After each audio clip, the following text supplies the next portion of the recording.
Rice చేసేటప్పుడు 85% చేయమంటాను చికెన్కి అయితే, అదే మటన్కి అయితే 80% అంటాను. మరి ఇలా చక్కగా కోడిగుడ్డు అన్నీ వేసుకొని చేసుకునేటప్పుడు మాత్రం ఇది 90% రైస్ రెడీ ఉన్నా పర్లేదు. మరి రైస్ చక్కగా దీనిపైన పువ్వుల్లా జల్లుకుంటేనే మనకి రైస్ పర్ఫెక్ట్గా వస్తుంది. ఇక్కడ మనం వేసిన మిశ్రమం కూడా పర్ఫెక్ట్గా టేస్ట్ ఉంది, ఉప్పు అంతా కరెక్ట్గా సరిపోయింది. రైస్ని తీసుకొని దీనిపైన పువ్వుల్లా జల్లేసుకుందాం. చూడండి, మంచి బిర్యానీలో మన రైస్ని ఎంత మర్యాదగా దాన్ని హ్యాండిల్ చేస్తే బిర్యానీ అంత గొప్పగా వచ్చేస్తుంది. మనం వేసిన ఆ మసాలాలన్నీ తాకిన తరువాత దీనిపై సువాసన మరింత చక్కగా పెరుగుతుంది. ఇందులో ఉన్న రైస్ అంతా చక్కగా మన ఈ జాలి గరిటెతోటి తీసేసి దీనిపైన వేసుకుందాం. ఈ రైస్ రెడీగా ఉంది. దీనిపైన కొంచెం మనం ఫ్రై చేసుకున్న ఉల్లిపాయలు, అలాగే మన కుంకుమ పువ్వు నీళ్ళను కూడా కొంచెం చక్కగా దీనిపైన వేసేసుకుందాం. వేసి మరి కొంచెం అంత నెయ్యి దీనిపైన మనం వేసామనుకోండి, ఈ వేడికి ఇట్లాగే మెల్ట్ అయిపోతుంది. కొంచెం వేసేద్దాం. వేసిన తరువాత దానికి పిండి పెట్టేసి సీల్ చేద్దాం. ఏదైతే పిండి ఉందో దీన్ని సన్నగా చేసి, ఎందుకంటే ఈ మూతకి కొంచెం పెట్టినా సరిపోతుంది. ఇలా కొంచెం అంతా పెట్టేసి తర్వాత దీన్ని చక్కగా సీల్ చేసేద్దాం. ఇప్పుడు మధ్యలో ఏదైనా గాలి పోవడానికి చిల్లుంటే దాన్ని కూడా చక్కగా సీల్ చేసేసి ఈ మూతని చక్కగా దీనిపైన ఇలా పెట్టి ఇప్పుడు స్టవ్ ఆన్ చేసేసుకుందాం. దీన్ని గట్టిగా ప్రెస్ చేసేద్దాం. పర్ఫెక్ట్గా దీనిపై కూర్చుంది. గిన్నె సీల్ కూడా అయిపోయింది. మొట్టమొదటిగా ఒక 5 నిమిషాలు ఎక్కువ మంటలో, తర్వాత ఒక 15 నిమిషాలు తక్కువ మంటలో, 20 నిమిషాలు అయితే సరిపోతుంది. మన బిర్యానీ పర్ఫెక్ట్గా రెడీ అయిపోతుంది. మన బిర్యానీ రెడీ అయిపోయింది. దీనికోసం రైతా తయారు చేసుకుందాం. రైతా కోసం పెరుగు తీసుకొని దాంట్లో చిటికెడంతా ఉప్పు వేసేసి విస్క్ తీసుకొని చక్కగా ఇలా విస్క్ చేసేసుకుందాం. దీంట్లో కొంచెం కారపొడి, అలాగే కొంతమంది చాలా ఇష్టపడతారు నిమ్మరసం కూడా రైతాలో వేసి చేసుకుంటారు. ఇలా చేసుకున్నప్పుడు ఫ్రెష్గా చేసుకొని వేడిగా బిర్యానీతో పాటు వడ్డించేసుకుంటే మన ఈ రైతా పర్ఫెక్ట్గా ఉంటుంది. అయితే ఒట్టి వెల్లుల్లి పేస్ట్ వేసి బురానీ రైతా అని కూడా చేసుకుంటారు. కానీ ఈరోజు మనం దీంట్లో ఒక పచ్చిమిరపకాయ, కొంచెం ఉల్లిపాయ వేసి బూందీ రైతా చేసుకుందాం.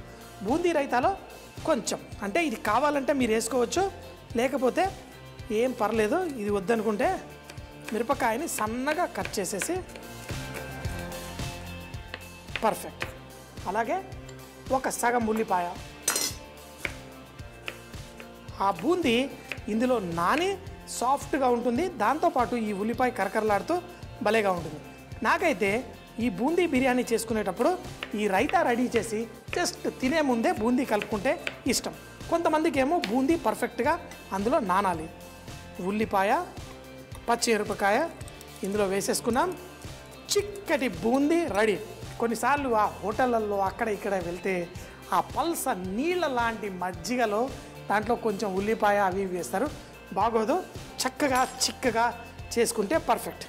ఇప్పుడు కరకరలాడే బూందీని ఇందులో వేసుకుందాం. ఇప్పుడు దీన్ని కలిపేసుకుందాం. ఇలా చిక్కగా చేసుకుని ఈ బూందీ మరింత చిక్కగా ఉంటుంది.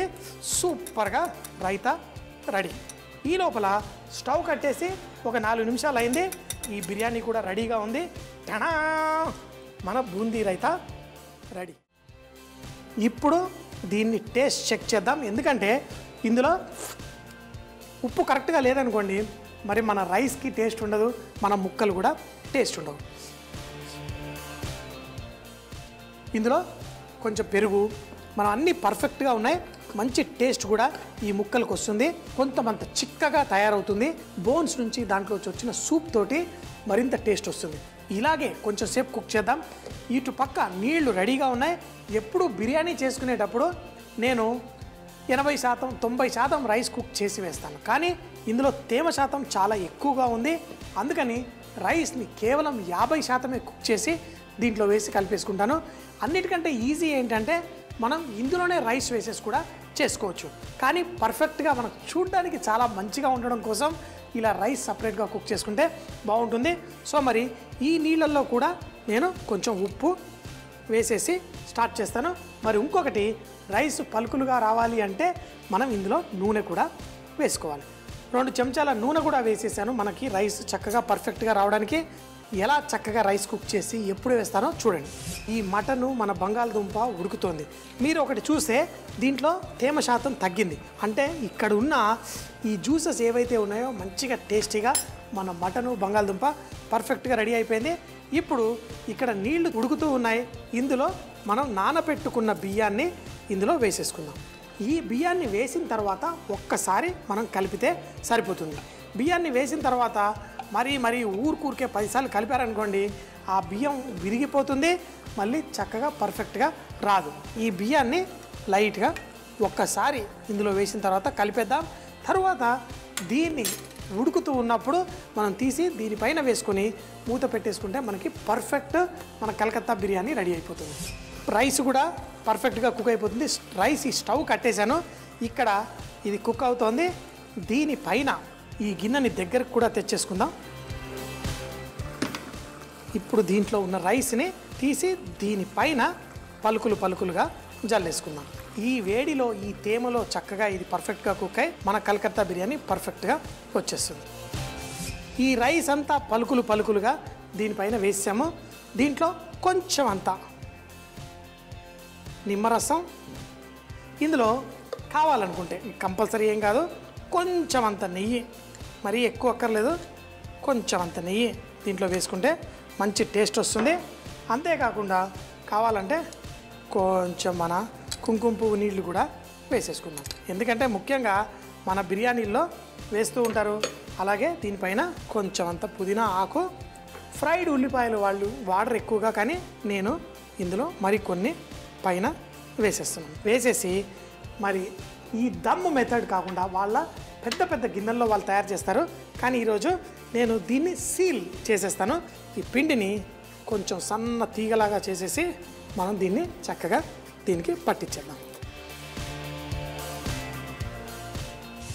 పిండి చక్కగా దీనికి సీల్ చేసాం. దీనికి ఇప్పుడు మూత పర్ఫెక్ట్గా పెట్టి మంట తగ్గించేసాను. మంట ఎక్కువ ఉండకూడదు, ఎందుకంటే ఈ మటన్ ఆల్రెడీ సగం కుక్ అయిపోయింది.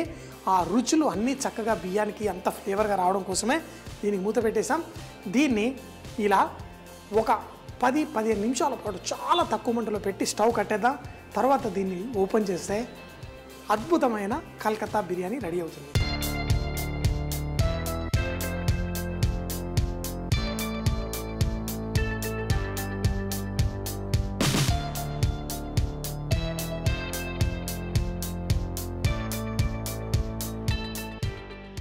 మన బిర్యానీ అయితే రెడీ అయిపోయింది. కానీ ఏంటి, మన హైదరాబాద్లో చేసుకునే కచ్చీ బిర్యానీ కాదు, ఇది పక్కీ బిర్యానీ కాదు, కొంచెం యక్నీ స్టైల్లో. యక్నీ స్టైల్ అంటే చక్కగా ఆ స్ట్యూ, పెరుగు, కొన్నిసార్లు పాలల్లో కూడా మటన్ చక్కగా ఉడికించి బిర్యానీ చేసుకుంటారు. అది మరోసారి చేసుకుందాం. ఇప్పుడు ఈ కలకత్తా స్టైల్ బిర్యానీ రెడీగా ఉందా లేదా, ఎలా అయిందో కూడా చూద్దాం. మూత తీయాలి అంటే కొంచెం పిండి పట్టి ఉంది కాబట్టి కొంచెంగా ఇలా సైడ్లో ఓపెన్ చేసుకొని కమ్మటి సువాసన వస్తుంది. మటన్ బిర్యానీలో కూడా కొంచెం సోయా కూర కూడా వేస్తే మంచి టేస్ట్ వస్తుంది. అది కూడా ఎలా చేయాలో మరోసారి నేర్చుకుందాం. సో మరి ఇప్పుడు అద్భుతమైన సుగంధ ద్రవ్యాలన్నీ ఇందులో నుంచి ఉన్నట్టే. అయితే బెంగాలీ వాళ్ళు చేసుకున్నప్పుడు కూడా వాళ్ళు రూ కేవరా వాటరు, గులాబీ వాటర్ కూడా ఇందులో వేస్తారు. నేను వేయలేదు, మీరు కావాలంటే మీరు వేసుకోవచ్చు. మన రైస్ చక్కగా పర్ఫెక్ట్గా కుక్ అయిందా లేదా? పర్ఫెక్ట్గా కుక్ అయింది. ఇప్పుడు రైస్ చూస్తే కింద భాగంలో ఉన్నది చక్కగా పర్ఫెక్ట్గా ఉంది. కింద నుంచి ఆ మటన్ ముక్కలు చూడండి. మరి ముక్కలు నేను అనుకున్నంత బ్రౌన్గా అవ్వలేదు, కానీ మరి బంగాళదుంప ముక్కలు చూడండి పర్ఫెక్ట్గా ఎంత చక్కగా ఉన్నాయో. రైస్ కూడా చక్కగా పర్ఫెక్ట్గా అయింది. దీని రైస్ని కూడా చక్కగా వడ్డించేసుకుందాం.